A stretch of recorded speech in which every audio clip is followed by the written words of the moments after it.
Hey, I hope you can hear me. I have my old school earbud in. Oh, we're gonna get this conversation started.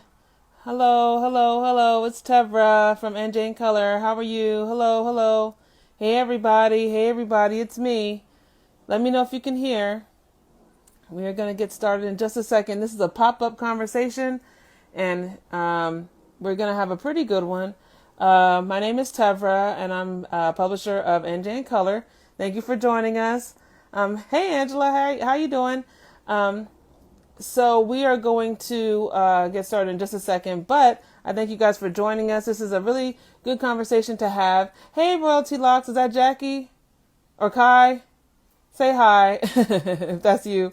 Um, before we get started with our conversation with Ezra and Miriam of Remember the 400, we are going to just really briefly, I just want to say thanks again to everybody who came out to the Black Business Connect last week. That was awesome. We had a great time. We got great information, and I hope that now that we have the information, we could do something with it. So thank you to Reverend Jackson, of who is chairman of the board at First Bergen Federal Credit Union. Thank you to First Bergen. Thank you to Greater Bergen Community Action. Thank you to all of the resources, the organizations, and everybody else who came and showed up for us and for our business owners. And hopefully we'll be able to do it again. Another thing, I have some announcements coming up this week, so stay tuned for those, including our fifth annual, fifth annual school supplies drive. So we have not stopped doing that. We are benefiting lots of organizations, including the Never Alone Again Resource Center, the POP program, Sophia, which is a Montclair-based program, and Greater Bergen Community Action, along with some others. I know we sometimes help out with supplies for kids that are in like things like the Free Reads program and other things like that. So we try to make it a community effort. So the link to purchase things off of our Instagram page has actually been on in our link in bio. So if you want to go ahead and chip in, you can do that now. And the official announcement goes out this week. So we also have another event coming up in late August. Hopefully we'll get that announced this week as well. So stay tuned for all the good things. And as always, we announce and share information from other organizations and groups. If you have an event coming up, email it to us at eventcalendar@njincolor.com. Okay? We're going to go ahead and get started with our conversation. Here they join right now with the youth representatives from Remember the 400. Let me see if this is going to work. Hopefully it will. There they are. Hey. Hi. Hi. We have Ezra and Miriam from Remember the 400. If you guys can put your camera down a little bit lower, we're seeing more wall than faces. There you go. Beautiful faces. There you go. How are you guys? Good. Good. Happy to be Good. here. How are Hey, you? Miriam. Hi. Hey, how are you? We had an interview last year. Was it last year? I think so, yeah. You guys, she's the next Oprah in my mind. Oh, stop. So we're here because you guys are getting ready to have an event tomorrow. You guys are from Remember the 400, and you are the youth representatives for the New Jersey chapter. So I want you to first tell us, what is Remember the 400? So, Remember the 400, we are a youth-based organization that was created for us to heal the racial divide. And we want to teach the youth, but not just the youth, but we do focus on the youth because it's important that African-American history is acknowledged and remembered.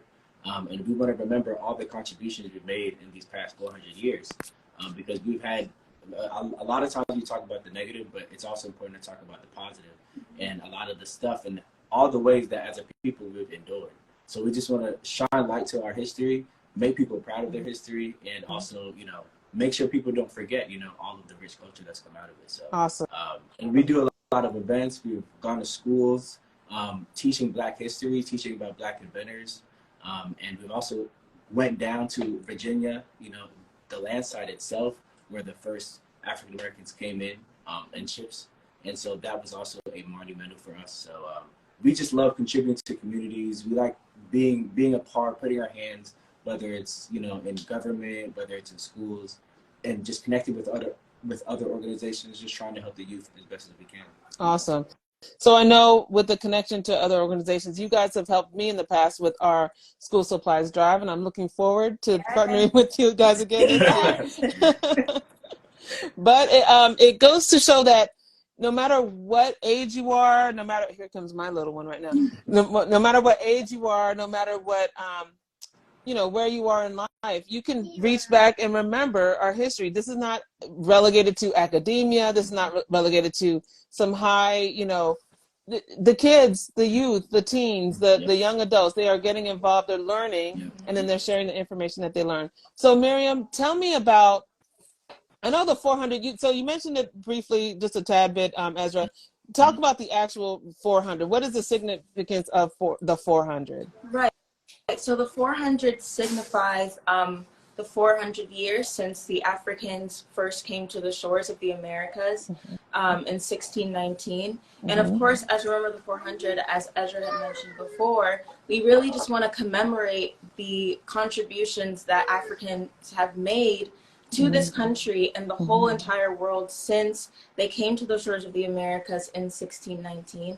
We want to talk about the positive impacts that African Americans and Africans have had all over the world, because like Ezra says, a lot of the times the negatives are talked about, and we don't only want to focus on the negatives, we want to focus on the positives, and also bring light to the fact that they don't talk a lot about our history in schools. They don't teach us about ourselves. So a lot of the times we have to go and learn our own history from books, our parents, our community. So we want to be that education source to the youth around us, but also the adults, just everyone who's willing to learn about the history and willing to contribute to the cause. I think this is very important, because in a time now where books are banned, our history is being whitewashed, and we're now told that slaves benefited from being enslaved. Right, of course. All of that nonsense. We have to make sure that our true stories are being told. Exactly. Which is why this whole partnership with youth groups, with fellow orgs, is so important, because we have to do our own work to spread the true stories of our people. Right. Yeah. So Miriam, I know I don't want to tell you your ages online, but I know you guys truly are like the youth. How did you get involved with this? Like, both of you, how did you get involved with this? Who tapped you on the shoulder and said, hey, we need your voice? How did this come about for you individually?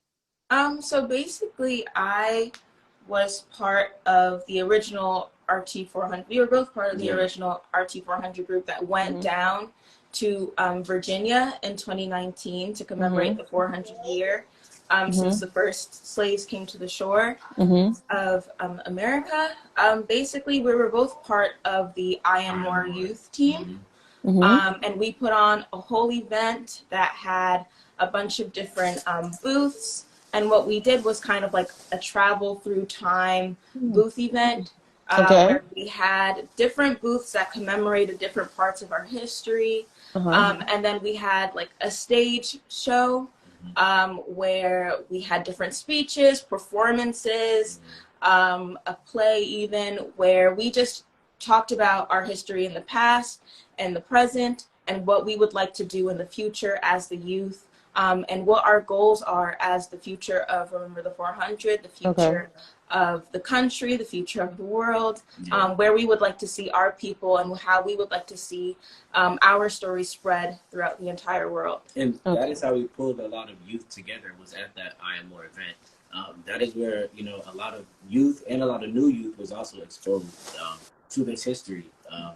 And that is where, we had all of our branches that are across the globe come together because we believe that event was that important. And that was kind of the foundation. It started off as like, hey, we want to put this thing together, and then it became, we were going to go do it. We're going to go down to Virginia. We're going to make this happen. We're going to get the buses to go. Awesome. And there, it's just gotten stronger. So awesome. That was a big one. Yeah. Thank you, Ezra. Thank you, Miriam. So if you guys can hear us, just give us a quick heart. I think you guys can hear, but just shoot up a heart in case you can't or can hear us. All right. So August is Freedom Month. Yeah. And I'm wearing my Tupac t-shirt because I know he would be pleased to know this. He probably does know it. We just, Tupac knows it's Freedom Month. So, so tell us what this means. What is Freedom Month? How this came about? What are you guys doing for August for Freedom Month? Yes. So basically, as we said before, the first Africans came to the shores of the Americas in August of 2019. And fast forward to August of 1833 was when the British House of Commons had raised and passed the Slavery Abolition Act, which abolished slavery. And then August 1st of 1834, the act was made an official law and extended to the British colonies. So we know a lot of countries in the Caribbean celebrate August 1st as Emancipation Day, Freedom Day, also in South America as well. And also we just noticed that even February's fine for like Black History Month, but we know our people, we like to be outside in the summer when it's hot, and we just want to be able to celebrate our freedom and the fact that we've come this far as a people in this country, and we've made names for ourselves. We've done amazing things for not only our community, but the entire world, all of society. And we just want to come together and commemorate that and celebrate that, unified as one people, and really just talk about the amazing things that we've done as a people. Awesome. So you have an event in Englewood? Yes, we do. Tomorrow. Before we go into Englewood, you guys are not just here locally. You have many chapters. Tell us about the chapters that you have all over. So we have, we have chapters all over. So we are headquartered. We have a headquarter in Toronto, Canada. And then, of course, we have here the New Jersey, New York area. And then we also have a location in St. Louis as well. And in St. Louis, I was there. I was actually the one to raise the flag. Nice. St. Louis, right at City Hall, which was like a good experience to have. And we also have one in Atlanta as well. There's an Atlanta as well. So yeah, they're really kind of spread out. And we always try and connect with each other because, as youth and, with the powers of social media, it's even easier nowadays to even make those connections. So we always like to keep in touch. Right. And we also have our branch in London, England as well. Oh, wow. In the UK. Yes, we're all over. All over. That's great. Well, because, Black people are all over. My family is Jamaican, so we all have that shared experience of being taken from our native land to somewhere else. So if, remember the 400 is tapping into that, then yes, we are literally everywhere. Right. So that's why they call it the diaspora. Let's go ahead and go into your event in Englewood tomorrow. Yes, tomorrow at 4 p.m. we will be at the Englewood Public Library to do our flag raising to celebrate and commemorate Freedom Month, the first day of Freedom Month, August 1st. Yeah. So yeah, if you're in the Englewood area or if you're in Jersey, please come out and support. Yes. So you guys got, like last year, I know you guys had was it a proclamation from the mayor? Can you talk about that a little bit? Yeah, so in St. Louis, we had one of the mayors write a proclamation declaring August as Freedom Month. We had an official plaque, and it was amazing. We had a whole event, just in honor of that being written into legislation. So that was amazing. It means that we're making progress, and it means that people are really seeing the benefit of freedom. Right. And even in 2019, August 1st of 2019, a Toronto mayor, John Tory, also proclaimed the entire month of August as Emancipation Month. Oh wow! So so we have a lot of different proclamations going around in our different areas. In Englewood, Mayor Wilds is going to be making some remarks as well, right? Yes, he will be there tomorrow. Yes. Okay, good. So what more should we know about Remember the 400? How, if somebody's watching this or they watch it later on, how would they join you guys, join the effort, the movement? How do they get in touch with all the good things that you're doing? Well, make sure you follow us on social medias because we know that is where everybody's eyes are nowadays. Right. So keep up with us on there. We will always be posting our events. If you're in a local area, not just New Jersey, but if you're in areas in St. Louis and Atlanta and Canada, And wherever you're located, you know, there's ways to contact us. Social media, come to an event. We're always here to help. We're always here to try and talk to people. If you want us to come to your schools and talk to your kids about Black history and the importance of identity, then that's also another piece in which we like to touch the community as well. And if you want to connect with us as an organization per organization, that also can work as well. So let me ask you a question. So you said you go into schools. What does a program in a school look like? Like, what do you guys do when you get there? How does it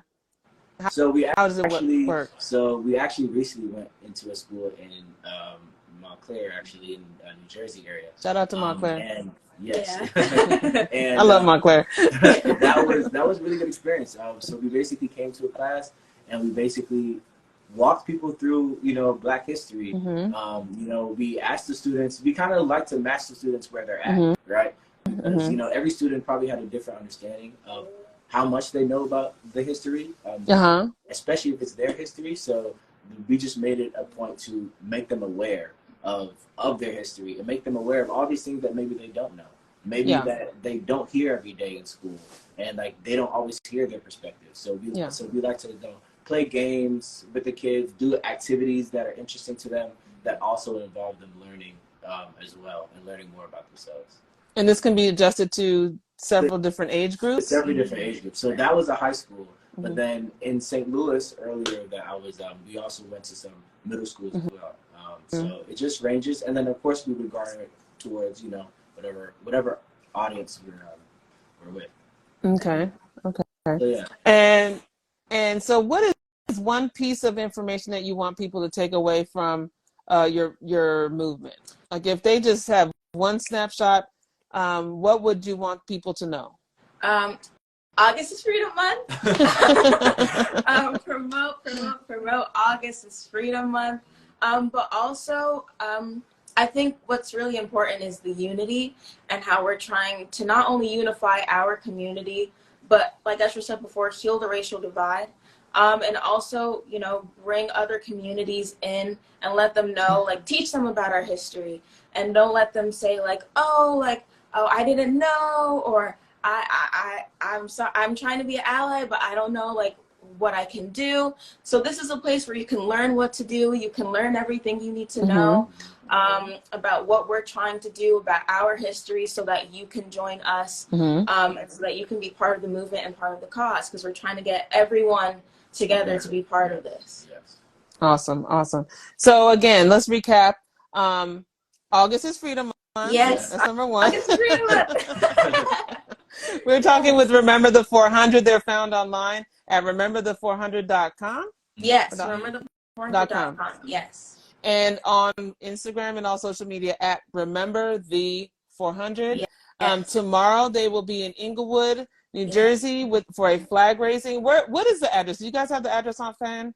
I don't have the address offhand, but it is on the flyer that we did post. Yeah, I shared the flyer. So after we log off, everybody can go to the flyer that's shared on our pages and join us there. Sure. This is a great organization. You are two very impressive young people. I'm so glad that Miriam, we go way back. Yes. It's nice to meet you, Ezra. We need to get more youth involved because, again, our history is being erased, and we need to do better as far as if they're not going to do it, which we can't expect other people to tell our stories better than we can. For sure. So this is very, very encouraging to see that you, as youth and young people throughout the diaspora, are taking the initiative to share our stories and make sure that our culture and our history is not erased. So to that I say kudos to you, kudos to Remember the 400. And you do have some adults in the mix, because I have talked to them. We do, yes. The parents, the mentors, Jackie, Kai, shout out to all of them. It's not just a bunch of young people. There are some old heads involved as well. So so we have 31 Ingle Street, Englewood, New Jersey is the address. So thank you guys for posting that. So any final comments that you'd like to say before I get kicked off? My co-host is getting me off is getting me offline. But any final words you want to to impart to us before we log off? Yes, please, of course, sign the petition to make August Freedom Month. The petition is always in our bio or on our website as well. And please, please, please come out tomorrow. We also have flag raisings in St. Louis and Atlanta and in Toronto. They're also doing their Freedom Month kickoff tomorrow. So if you're in any of those areas, please, please, please come out and support. And tomorrow, if you come out, you'll see me and Ezra at the flag raising at Englewood Public Library. Thank you, thank you, thank you so much, Ms. Tebra, for having us on today. We really, really enjoyed this interview, and we hope we got the word out there. Yeah. I hope so. I hope so. I hope this helps. Any little bit helps, but I hope this is really helpful.